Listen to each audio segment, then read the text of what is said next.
नमस्कार सर, बहुत बहुत स्वागत है आपका। नमस्कार अंजू जी, बड़ी कृपा की आपने राष्ट्रीय सुरक्षा से जुड़े हुए एक अत्यंत महत्वपूर्ण प्रकरण में आपने संवाद का अवसर दिया। जय हिंद, वंदे मातरम। जय हिंद, वंदे मातरम।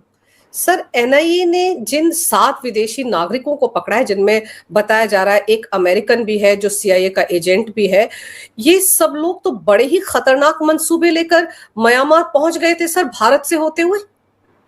ये सामान्य खतरनाक वाली बात नहीं है, ये अत्यंत अत्यंत गंभीर प्रकरण है।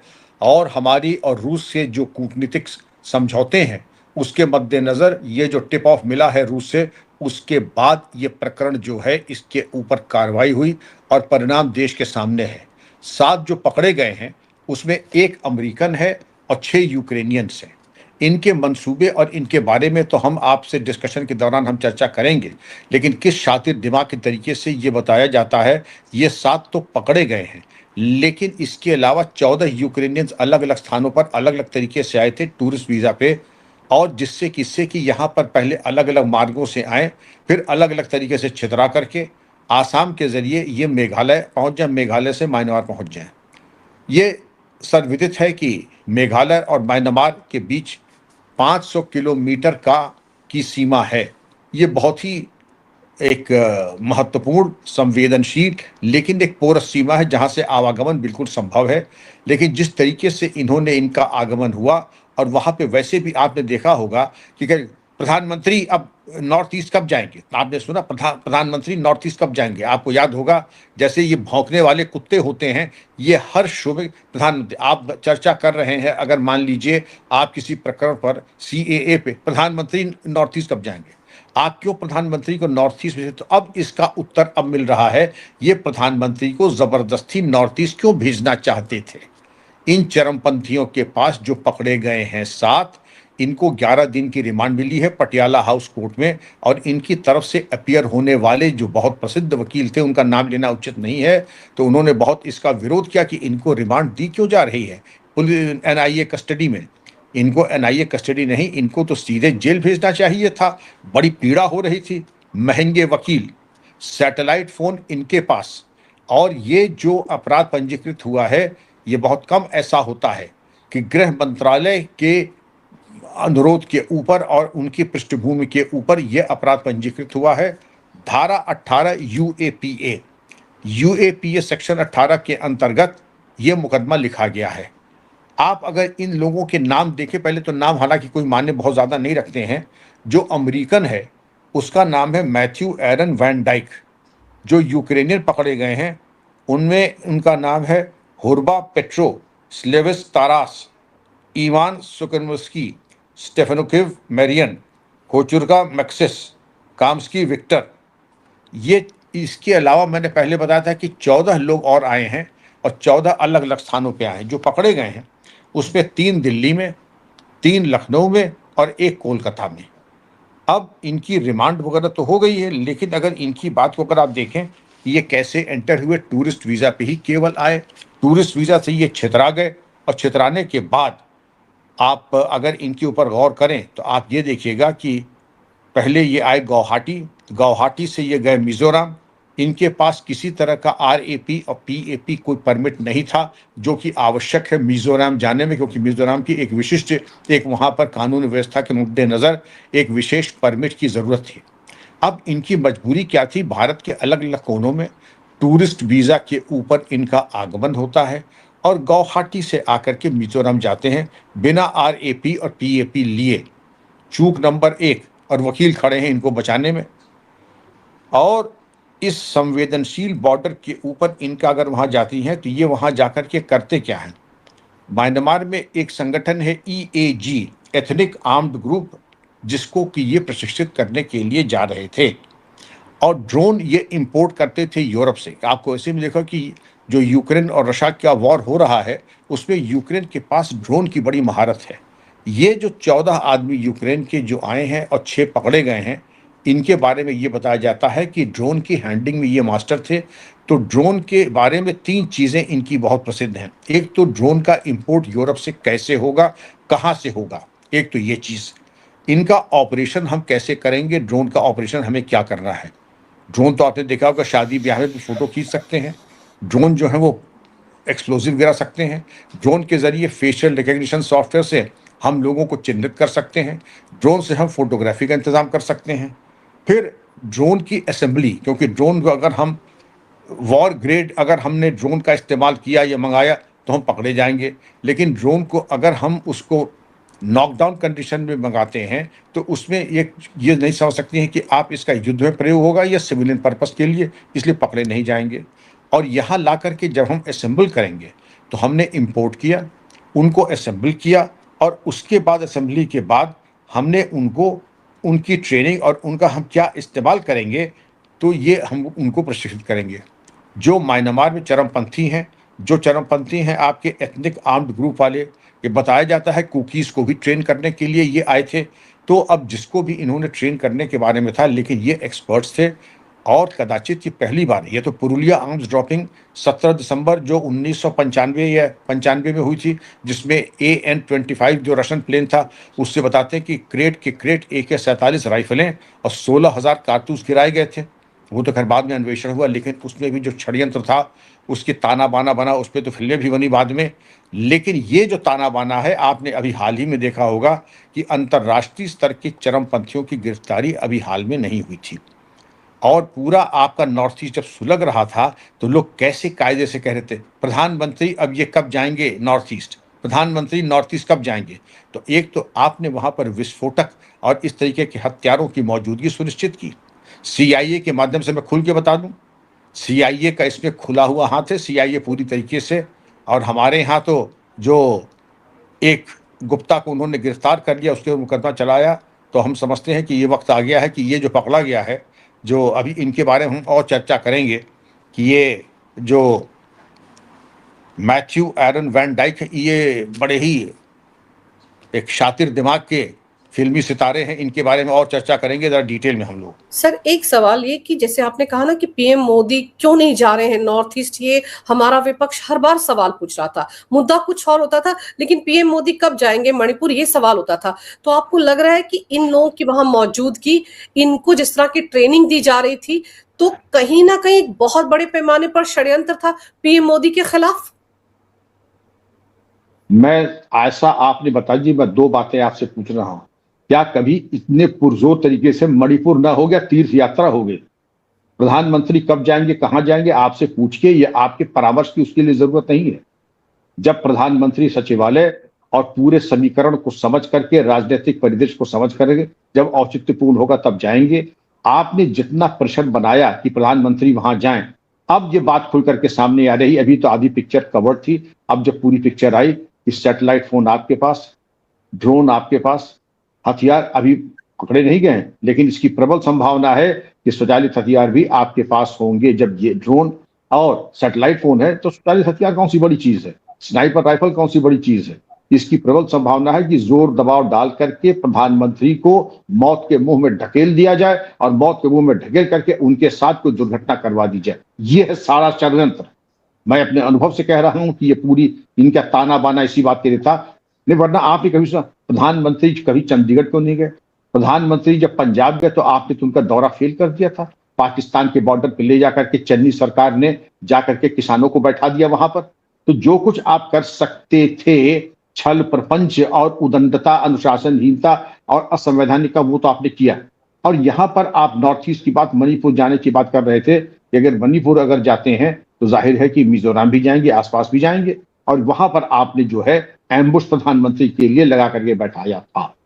अब सारा ताना बाना अब से जाकर के खुल रहा है। ये कोई सामान्य बात नहीं है, ये बड़ी सनसनीखेज बात है। मैं उम्मीद करता हूं कि NIA और IB इसकी पूरी जांच करेगी, और ये जो 7 पकड़े गए हैं, इनसे जब गहराई से पूछताछ की जाए तो इनके शॉर्ट टर्म और लॉन्ग टर्म 2-3 तरह के प्लान होते हैं, इमीडिएट, शॉर्ट टर्म और लॉन्ग टर्म। आपके क्या प्लान थे? जैसे चरमपंथी नक्सली थे, वो अपने लॉन्ग टर्म प्लान में जितने भी प्रमुख मार्ग होते थे वहां पर एक्सप्लोजिव विस्फोटक लगा देते थे।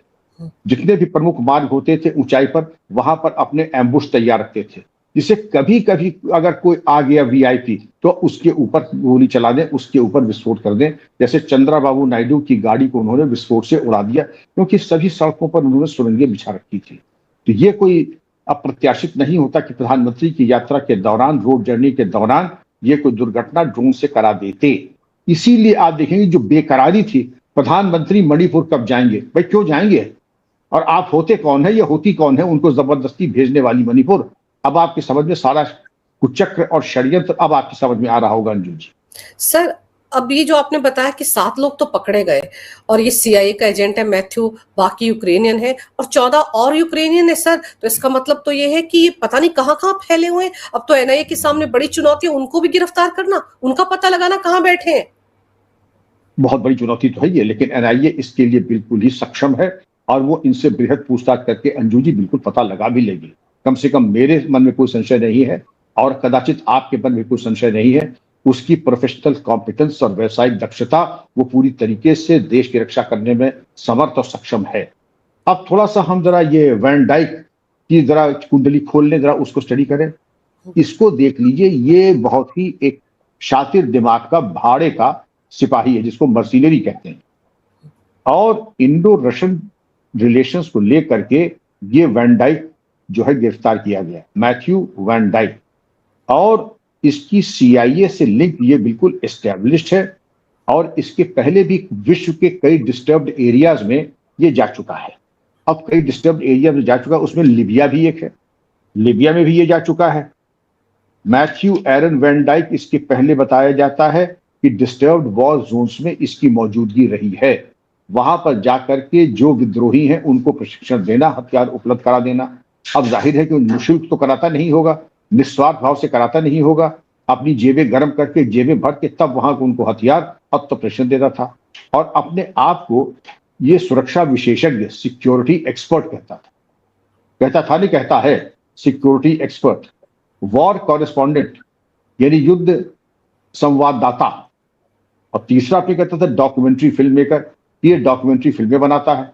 तो कई चीजें एक साथ इसने ओढ़ रखी थी कि ये जो था डिस्टर्ब्ड एरियाज में इसकी मौजूदगी, जैसे लीबिया वगैरह में, सुरक्षा विशेषज्ञ, युद्ध संवाददाता और डॉक्यूमेंट्री फिल्म मेकर।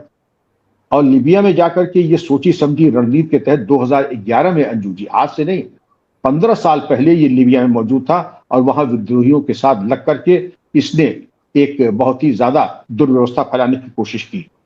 एक संगठन है SOLI, sons of liberty international, वहां पर ये विद्रोहियों को, चरमपंथियों को हथियार चलाने की, रखने की, रख रखाव की ट्रेनिंग देता था।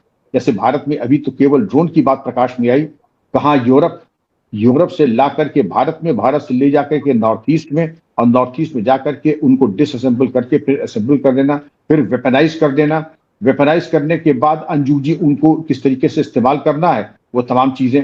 और अगर आप देखें ड्रोन के ऊपर अगर आप वेपन लगा लें, जैसा कि कई जगहों पे किया गया, अगर हथियार लगा लें और उनको AI एनेबल तरीके से इंफ्रारेड एमिंग डिवाइसेस भी इसमें लगा दें, तो कितना घातक काम हो सकता था कि आपको कुछ करने की जरूरत ही नहीं है।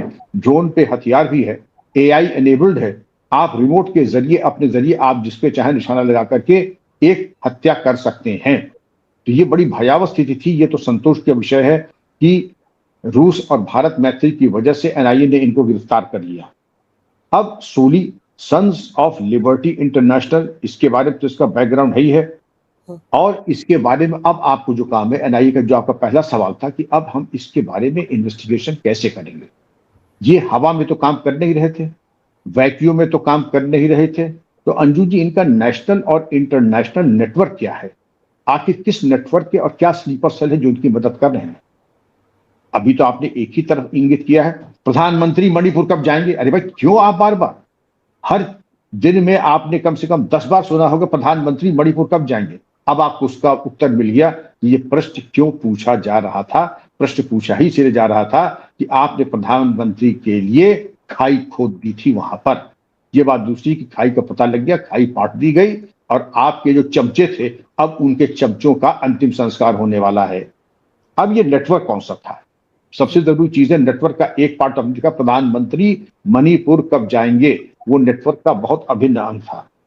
अब जो नए क्वेश्चन है कि लोकल कनेक्शन क्या है, उन्हें कोई लोकल कनेक्शन तो होगा ही कि बिना RAP बिना PAP के आप घूम रहे हैं, आपसे कोई पुरसाए हाल नहीं, आपका लोकल कनेक्शन क्या है। ड्रोन स्मगलिंग का मार्ग क्या है? आप ड्रोन यूरोप से लाए, भारत में लाए, भारत से ला करके आपने उसे आसाम ले आए, आसाम से आप उनको मेघालय ले गए, मेघालय से मतलब मणिपुर ले गए। तो सवाल ये उठता है कि आखिर इसका रूट क्या है? कौन कौन से सपोर्ट सिस्टम आपके हैं कि मिजोरम तक आपके ड्रोन्स पहुंच गए, म्यांमार पहुंच रहे हैं? आखिर उसका रूट क्या है और सपोर्ट सिस्टम क्या है? फिर आपकी फंडिंग क्या है? जाहिर है कि ये सैकड़ों, हजारों, लाखों, करोड़ों में तो होगा नहीं। ये प्रकरण अंजू जी सैकड़ों करोड़ का है। और इसकी फंडिंग कहां से हो रही है? अगर मान भी लिया जाए विदेश से हो रही है, तो भारत में उसके पैसे का आगमन और भुगतान कैसे होगा? हवाला से होगा, सोने से होगा, ड्रग्स से होगा, या तीनों से होगा?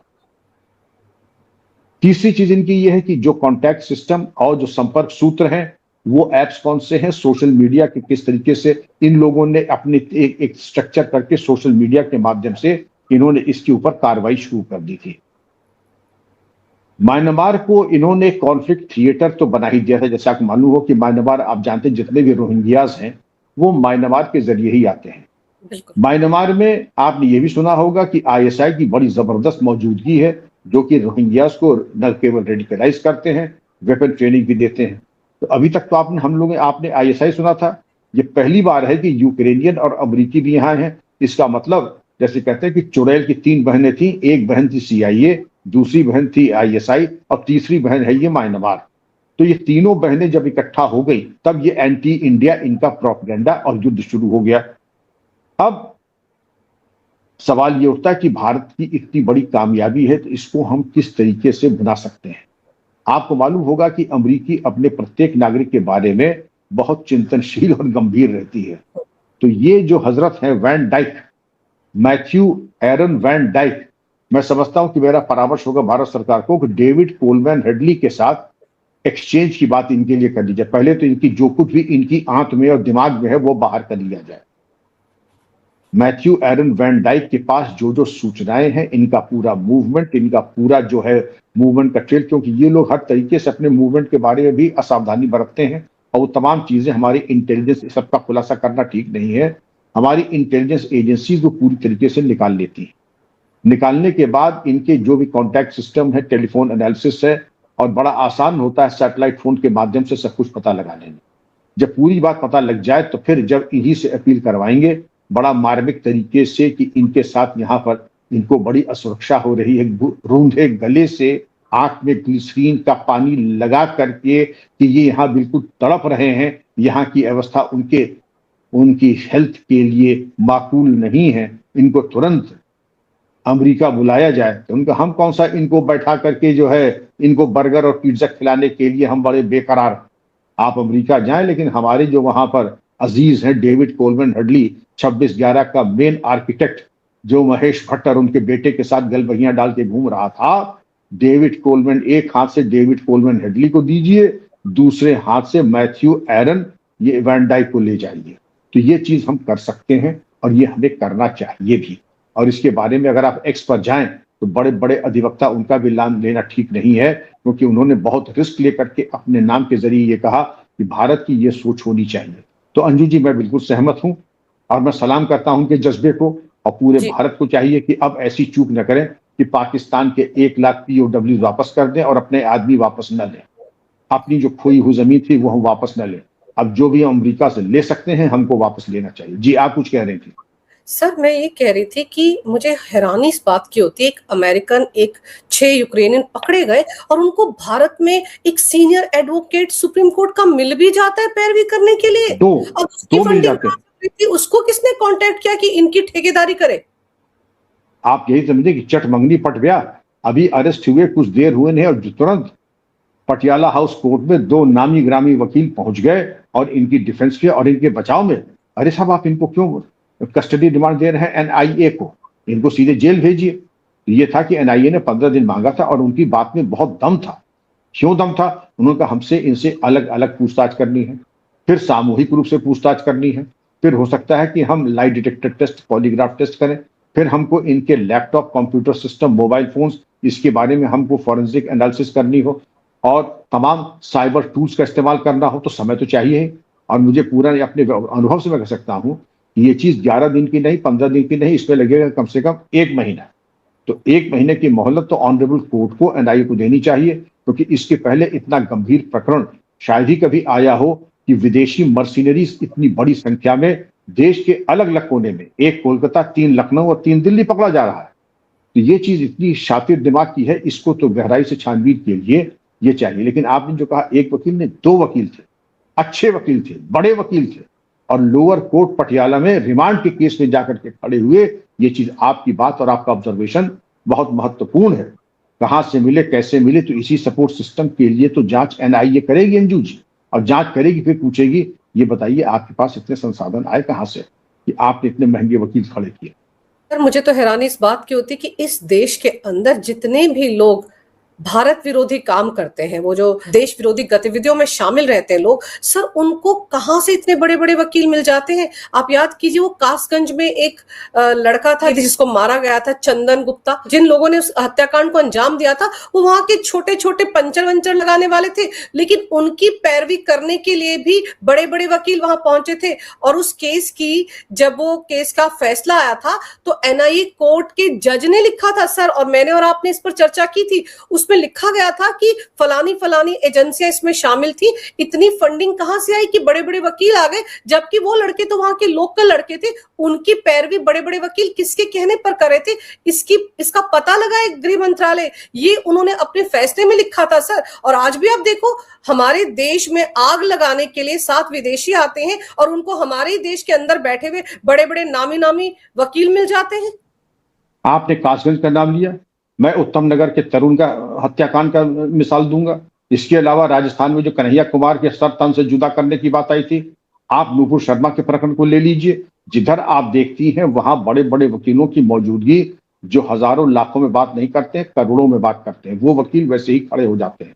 और चटमंगनी पट गया, आज इनको पेशी हुई, अगले दिन वकील खड़ा हुआ। सामान्य व्यक्ति को तो उनके पीए से मिलना होगा, पीए से टाइम लेना होगा, पर बड़ी ठसक के साथ की कॉन्फ्रेंस तो होगी 5 मिनट की, और उसके 50 लाख रुपए कॉन्फ्रेंस के, केस के नहीं, कॉन्फ्रेंस से 5 मिनट बात करने के 50 लाख जमा कर दीजिए, उसके बाद केस की बात अलग हुई। यहां मालूम पड़ा कि जैसे बेकरार बैठे तुरंत पहुंच गए वहां पर, और चट्टान की तरह खड़े हैं राष्ट्र विरोधी तत्वों की बचाव में। वो चाहे कन्हैया कुमार के हत्यारे हों, वो चाहे तरुण उत्तम नगर के हत्यारे हों, और वो चाहे नूपुर शर्मा को लेकर के जो बवाल टंटा हुआ था, या कासगंज की जो हत्याकांड हुआ था। हर जगह आप देख लें, इनका एक सपोर्ट सिस्टम और एक इको चेंबर है, और दूसरा अंत में होगा, इसमें तो मालूम नहीं, लेकिन हर जगह उसके बाद एक विक्टिम कार्ड भी खेला जाता है, लेकिन वो दूसरी चीज है। लेकिन यहां पर अगर आप देखें कि प्रधानमंत्री को खड्ड में ढकेलने के लिए अब जो प्रधानमंत्री मणिपुर कब जाएंगे, मैं ये समझ नहीं पाता था कि आखिर मणिपुर की माला क्यों जप रहे हैं। दिन में 10 बार हर एक प्रवक्ता क्यों पूछता है कि प्रधानमंत्री मणिपुर, भाई क्यों जाएंगे मणिपुर? मणिपुर से बड़ी भी और ज्वलंत समस्याएं थी। प्रधानमंत्री कब कहां जाएंगे, इसका निर्णय प्रधानमंत्री सचिवालय कार्यालय करेगा, आप नहीं करेंगे या करेंगी। फुटपाथिया नेता नहीं करेंगे इसका निर्णय, और फुटपाथिया नेता चूंकि नहीं करेंगे, इसलिए जो बेमौके की शहनाई प्रधानमंत्री मणिपुर कब जाएंगे, ये बार बार कहने का मतलब ही है कि खींच में आके प्रधानमंत्री चले जाएं और आपके मन के जो अरमान है वो पूरे हो जाए, कि यही ड्रोन, यही खाई और यही हथियार हमारे निर्वाचित प्रधानमंत्री के ऊपर इस्तेमाल कर दिए जाए, देश को आप दुर्व्यवस्था में झोंक दे। ये सारा गेम प्लान था अंजू जी। सर, कुकी समुदाय के लोगों का मैती समुदाय के लोगों के साथ किस तरह का 36 का आंकड़ा है, कैसे वहां पर आग लगी रहती है, कैसे एक दूसरे को मारने काटने पर वो उतारू रहते हैं, उसके बीच में विदेश से आकर एक टीम उनको ट्रेनिंग दे रही है। कुकी समुदाय के लोगों के ट्रेनिंग कैंप भी तो चला रहे थे ये लोग। तो सर, इससे फायदा किसको होने वाला था? अगर नॉर्थ ईस्ट हमारा जलता तो किसको फायदा होता? और जिनको फायदा होता उन्हीं की रची हुई साजिश है। भारत के अंदर बैठे हुए लोगों का जब तक सपोर्ट सिस्टम इन 7 को, या वो जो 14 अभी पता नहीं है कहाँ है वो यूक्रेनियन, तो इनको नहीं मिलता सर, तो ये यहाँ तक नहीं पहुंच पाते। किसने इनको कब बताया कि टूरिस्ट वीजा पर आओ, दिल्ली में उतरो, फिर तुम फलाने एयरपोर्ट पर जाओ, फिर तुम ऐसे मिजोरम जाओ, तुम्हें पीएपी का और आरएपी की जरूरत नहीं पड़ेगी, फिर तुम म्यांमार में घुस जाओ, क्योंकि वो पोरस बॉर्डर है, वहां पर 25-25 किलोमीटर का सर एक एग्रीमेंट है ना कि भारतीय नागरिक आ जा सकते हैं, उसका तुम फायदा उठाओ। तो ये तो अंदर बैठा हुआ इकोसिस्टम ही बताएगा ना सर। पूरी तरीके से अंदर बैठा स्लीपर सेल सिस्टम, और इनको नेविगेट करने वाले लोग, हैंड होल्डिंग करने वाले लोग, उन्होंने किया है। एक शब्द का प्रयोग किसी ने किया है, म्यांमार कॉन्फ्लिक्ट थिएटर। तो जो म्यांमार कॉन्फ्लिक्ट थिएटर है यहाँ पर बिल्कुल इसको बिल्कुल ज्वलनशील तो है ये, यहाँ पर आग लगा दो। आग लगाने के बाद 2-3 काम आसान हो जाएंगे। आईएसआई सीआईए ऑपरेशंस अच्छी तरीके से होंगे, उनकी मौजूदगी यहाँ हो जाएगी, रोहिंग्यास का इन्फिल्ट्रेशन अच्छी तरह से हो जाएगा।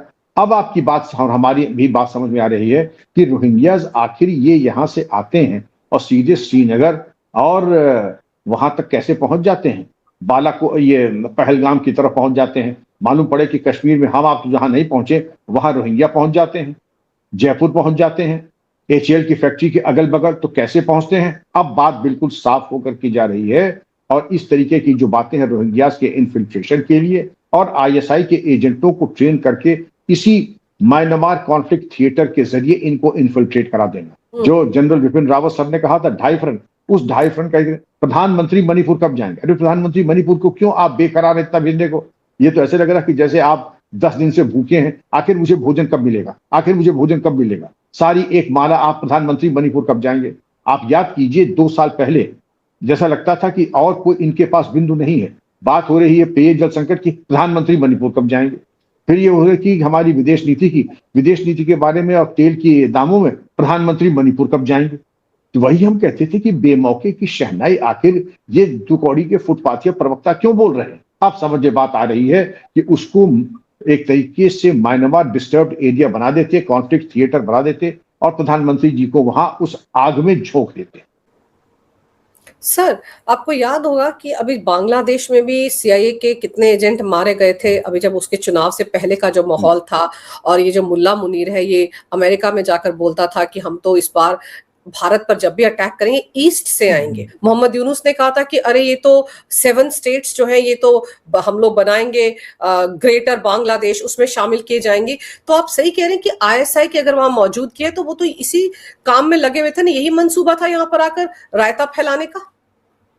शर्जील इमाम ने क्या कहा था कि ये तो चिकन्स देखे, इसको हम इतना मवाद फैला देंगे, हिंदुस्तान से अलग कर देंगे। तो अब एक चीज नहीं, पूरी पिक्चर में जो डिफरेंट पीसेस थे हो रहे हैं। शर्जील इमाम कह रहे हैं हम इतना मवाद फैला देंगे कि चिकन्स नेक की तरह हम इसको अलग कर देंगे। मोहम्मद यूनुस कह रहे हैं कि ये जो 7 स्टेट्स है ये तो बांग्लादेश में ग्रेटर बांग्लादेश बना देंगे। मुनीर कह रहे हैं कि हम अब की बार हिंदुस्तान पे जो हमला करेंगे वो हम पूरब से करेंगे। तो जब ईस्ट पाकिस्तान था तब तो तुम्हारे अरमान आंसू में बह करके निकल गए, तब तो कुछ कर नहीं पाए। अब तुम जो हो हर तरफ से पिट रहे हो, कंगाल हो। तुम्हारे पास बताते हैं अंजू जी 3 दिन से ज्यादा का तेल नहीं इनके पास, और मंसूबे देख लीजिए। लेकिन अब इकोसिस्टम के लोग तो इसमें कूद गए सर, अभी तक किसी एक ने भी ट्वीट नहीं किया इस मुद्दे पर। सर इतने बड़े षड्यंत्र का खुलासा हुआ है, लेकिन आप देखिए जिस तरह की चुप्पी इकोसिस्टम के लोगों में है, एंटी इंडिया प्रोपेगेंडा चलाने वालों में है, वो साफ बता रही है कि इनके गिरफ्तारी के साथ वो सदमे में सारे के सारे। चोर की दाढ़ी में तिनका, वो क्या बोलेंगे? उनकी बोलने का कोई सामर्थ्य है, कोई मुंह है उनके बोलने का? और अब तो यही बोलेंगे, आज नहीं बोलेंगे अंजू जी, परसों बोलेंगे वही खिसियौनी बिलैया खंबा नोचे। और क्या बोलेंगे ये भी बता दूं, आपकी इंटेलिजेंस फेल हो गई। आपको अगर रूस मदद न करता तो आप तो ये भी न कर पाते। आपने तो भारत की सुरक्षा को दांव पे लगा दिया। आपको दरअसल आपके अंदर काबिलियत नहीं है। प्रधानमंत्री चूंकि मणिपुर गए नहीं, और प्रधानमंत्री चूंकि अगर टाइम से चले जाते तो वो पता नहीं क्या क्या हो जाता। सवाल ये है कि ये इनको संतुष्ट तो ये कोई करने की कोशिश भी नहीं करनी चाहिए, क्योंकि ये संतुष्ट होने वालों से नहीं है। और इनके कहने पे जैसे कहा जाता है कि इस तरीके के जो तत्व हैं, अगर पूरब कहें तो पश्चिम जरूर देखना चाहिए, ये अगर ऊपर कहें तो नीचे जरूर देखना चाहिए, क्योंकि ये इनकी जो प्राथमिकताएं हैं वो घातक हैं और ऐसी चीजें हैं जो समाज और देश विरोधी हैं। मैं खुल के कह रहा हूं, इनकी प्राथमिकताएं देश विरोधी हैं। ये किसके साथ अब नहीं, इन परिस्थितियों में कहना प्रधानमंत्री मणिपुर कब जाएंगे, और एक बार नहीं सैकड़ों बार कहना, आप समझ सकती हैं कि इनकी प्राथमिकता क्या थी और इनके जो थे, इनका मंतव्य क्या था, इनका अभिप्राय क्या था, उद्देश्य क्या था। साफ यही था कि हम अपने निर्वाचित प्रधानमंत्री को क्षति पहुंचा दें और देश में दुर्व्यवस्था फैल जाए। बिल्कुल सही कह रहे हैं सर। अब तो जब ये 11 दिन की कस्टडी में है एनआईए के पास, तो बहुत सारे राज खुलेंगे और भारत में इनके आका कौन है उनके राज भी खुलेंगे। किनके कहने पर ट्रेनिंग देने के लिए यहाँ आए थे, किसने फंडिंग की, किसने इनको फेलिसिटेट किया, किसने इनको म्यांमार तक पहुंचाने का रास्ता दिखाया, अब सबके राज खुलेंगे।